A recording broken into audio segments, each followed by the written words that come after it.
bluegrass people. The first D-28 guitar was designed by a Hawaiian band leader. A friend of mine's working on that book, and he went over to Martin Guitars and he found the old plans, the old drawings. And on those drawings it had his name as the designer of this dreadnought style guitar that they were going to start building.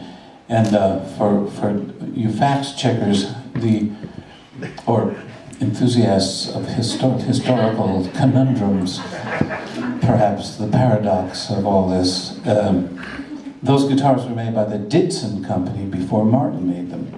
And they proved so successful they became the iconic guitars of bluegrass music. How about that? That's cool. Yeah. Yes, it is.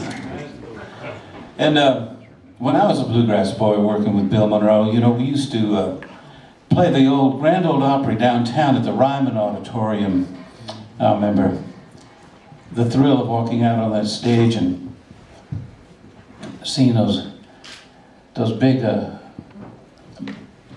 banners that they used to hang down there. All this kind of circus signage for a red man chewing tobacco. And later on, when I worked with Tex Logan, we talked a lot about that big old Indian chief with his headdress there. And Jimmy Dean Pure Pork Sausage was also a sponsor of that part of the show. But I was just down in Nashville playing something for the Nathan Stanley and the Stanley Music thing, whatever that may end up being.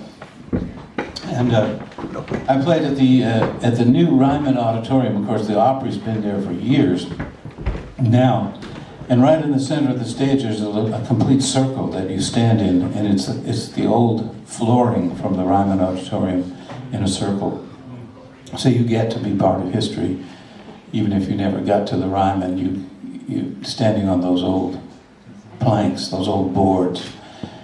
And you know, Nashville, you never go there without just feeling this sort of wave of I guess nostalgia or something, but you know, those times are long past, when I would stand next to the Fruit Jar Drinkers, Sam and Kirk McGee, and watch Marty Robbins sing El Paso, and see Porter Wagoner in his green cowboy suit with orange wagon wheels get down and kowtow to the audience who just couldn't get enough of him, you know. And Sam McGee leaned over and he said, "Son, that's like pissing in your ear and pretending it's raining." I didn't say that. Did I say that? No. But, you know, salty old crackers, those guys, you know. They had seen it come and go. And if I could write that song, I would.